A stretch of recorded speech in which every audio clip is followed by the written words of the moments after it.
Hello friends, आशु Som kitchen में आपका स्वागत है। आज मैं आपके लिए लेके आई हूँ एक बहुत ही फेमस डिश जिसका नाम है राजमा। बनाने में बहुत आसान होता है और खाने में ये बहुत ही टेस्टी होता है एंड डिलीशियस होता है। इंग्रेडिएंट क्या चाहिए होंगे हम देख लेते हैं। यहाँ पे मैंने लिया है धनिया पाउडर, गरम मसाला, हल्दी पाउडर, लाल मिर्च पाउडर, नमक स्वाद अनुसार। यहाँ पे मैंने 2 मीडियम साइज के प्याज को ग्रेटेड कर लिया है। यहाँ पे मैंने ड्राई स्पाइस लिए हैं जिसमें से मैंने 2 बे लीफ, 4 सूखी लाल मिर्च, 10 से 12 काली मिर्च, 4 दाने लौंग के, 1 काली इलायची और 1 हरी इलायची। यहाँ पर मैं घी में बना रही हूँ। घी में बनाने के बाद इसका जो टेस्ट है वो बहुत ही क्रीमी, बहुत ही मॉइस्ट आता है, जो कि मार्केट के राजमा को भी फेल कर देगा। यहाँ पे मैंने लिए हैं 2 बड़े बिग साइज के टमाटर जिसको मैंने ऐसे फाइन चॉप करा है। यहाँ पे मैंने 1 चम्मच कसूरी मेथी ली है, 10 से 12 कली यहाँ पे मैंने लहसुन की, 2 हरी मिर्च, आधा इंच अदरक का टुकड़ा जिसको मैंने अच्छे से ये कूट लिया है, क्रश कर लिया है। हम ये बनाएंगे आज अजवाइन में, क्योंकि अजवाइन में बनाने के बाद इसका जो टेस्ट होता है वो बहुत ही बेहतरीन होता है। पानी हमें चाहिए होगा आवश्यकता अनुसार। यहाँ पे मैंने राजमा लिया है 2 कप, जिसको मैंने रात भर भिगो के अच्छे से धोकर कुकर में 4 सीटी आने तक बॉईल कर लिया है। आप कोई सा भी राजमा ले सकते हैं। चलिए फ्रेंड्स, अब शुरू करते हैं। सब्सक्राइब कीजिए मेरे चैनल को और बेल आइकन को हिट कीजिए ताकि मेरे वीडियोस के लेटेस्ट नोटिफिकेशन आप तक सबसे पहले पहुंचे। यहाँ पे मैंने नॉनस्टिक कढ़ाई ली है फ्रेंड्स, और मैंने इसको अच्छे से गर्म कर लिया है। अब इसमें हम डालेंगे 3 बड़े चम्मच देसी घी। अगर आपको देसी घी और ज़्यादा पसंद हो तो आप और डाल सकते हैं, या चाहे तो आप इसको रिफाइंड में भी बना सकते हैं। घी अच्छे से गर्म हो गया फ्रेंड्स। अब इसमें ऐड कर देंगे हम ड्राई स्पाइस, 2 बे लीफ, काली इलायची, सूखी लाल मिर्च, लेकिन मैं इसको तोड़ के डालूंगी, नहीं तो ये उछल के बाहर आ सकती है, हरी इलायची, 4 लौंग के दाने, 10 से 12 काली मिर्च। अच्छे से इसको हम मिलाएंगे, क्योंकि इसको हल्के से गरम तेल घी में ही आप फ्राई करेंगे तो इसका टेस्ट बहुत अच्छे से आता है। गरम मसाले हमारे भून गए हैं। अब मैं 1 चम्मच अजवाइन को अच्छे से हाथ में मसल के इसको मैं डाल दूंगी, इससे इसका टेस्ट बहुत अच्छे से आता है। चला लेंगे अच्छे से। ऐड करेंगे हमारी ग्रेट की हुई प्याज, अच्छे से चला लेंगे। प्याज को ग्रेट करने का ये फायदा होता है फ्रेंड्स कि ये तेल थोड़ा और घी कम पिएगा और अच्छे से अपना फ्लेवर भी रिलीज करेगा।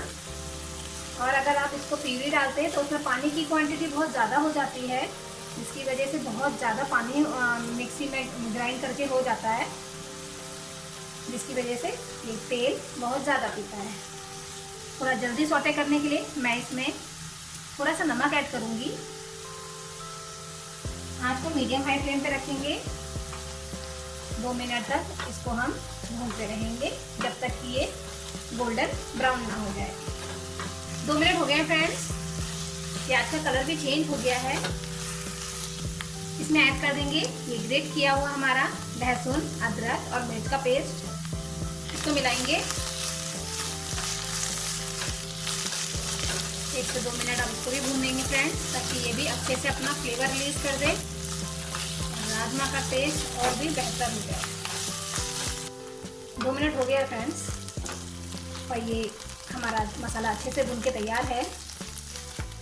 अब इसमें ऐड करेंगे टमाटर, अच्छे से मिलाएंगे। अब ऐड करेंगे इसमें हम मसाले। आधा छोटा चम्मच हल्दी पाउडर, आधा छोटा चम्मच गरम मसाला पाउडर, 1 चम्मच लाल मिर्च पाउडर, या जितना आप तीखा पसंद करते हैं, 1 चम्मच धनिया पाउडर, नमक स्वाद अनुसार। अच्छे से मिलाएंगे। मसाले जले ना, इसके लिए थोड़ा सा पानी ऐड करूंगी मैं।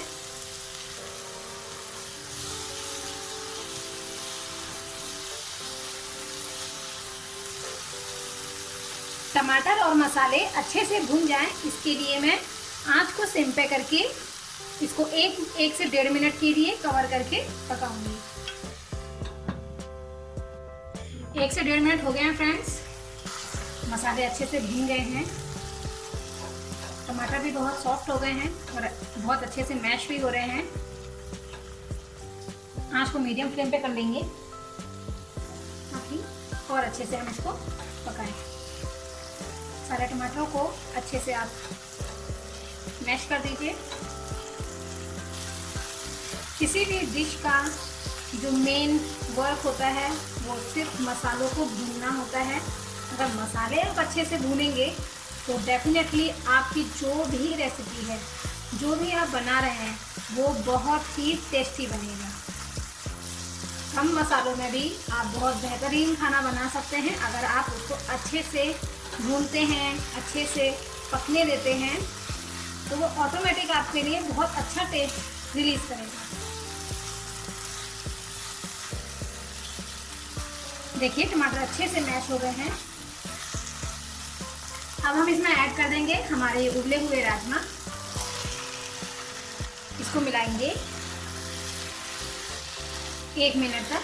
आप इसे अच्छे से मिलाइए ताकि सारा मसाला का जो ग्रेवी है वो बहुत अच्छे से फिर इसमें ऐड हो जाएगी और टेस्ट भी बहुत अच्छा हो जाएगा। 1 मिनट हो गया फ्रेंड्स। ऐड कर देंगे इसमें अब हम पानी। यहाँ पे मैं 2 कप पानी यूज कर रही हूँ फ्रेंड्स, ताकि इसकी ग्रेवी अच्छी बने। 7 से 8 मिनट मैं इसको कवर करके रखूंगी और चेक करूंगी कि जो घी है हमारा ऊपर आ जाए विद कलर। जो लाल मिर्च पाउडर हमने डाली है उसका कलर जो ऊपर रिलीज होगा वो ऊपर दिखना चाहिए। तो आप समझ लीजिए कि आपकी राजमा तैयार है। चलिए फ्रेंड्स 7 से 8 मिनट के लिए इसको हम कवर करके मीडियम फ्लेम पे रख देते हैं। 8 मिनट हो गए हैं फ्रेंड्स। चेक कर लेते हैं अपने राजमा। देखिए फ्रेंड्स अच्छे से घी इसमें से रिलीज होके ऊपर आ गया है और हमारे राजमा भी बनके तैयार हैं। 1-2 मिनट के लिए इसको हम ओपन लिड में पकाएंगे और मैं ऐड कर दूंगी ये कसूरी मेथी अपनी हथेली में अच्छे से मसल के मिला देंगे इसे। आप चाहें तो धनिया भी इसमें ऐड कर सकते हैं। देखिए कसूरी मेथी का जो टेस्ट है वो बहुत ही बेहतर होता है, बहुत ही टेस्टी बना देता है इस रेसिपी को। 1 मिनट इसको ऐसे ही रखेंगे हम मीडियम हाई फ्लेम पे, फिर हम इसको प्रेजेंटेशन करेंगे। लीजिए फ्रेंड्स तैयार है हमारा राजमा। बनाने में बहुत ही आसान है और खाने में बहुत ही टेस्टी। एक बार इस रेसिपी को मेरे स्टाइल से जरूर ट्राई कीजिए। होप आपको बहुत पसंद आएगी। लाइक कीजिए मेरे वीडियोस को, शेयर करना बिल्कुल ना भूलें और कमेंट करें कि आपको ये रेसिपी कैसी लगी। Thanks for watching Ashu Som kitchen. Thank you.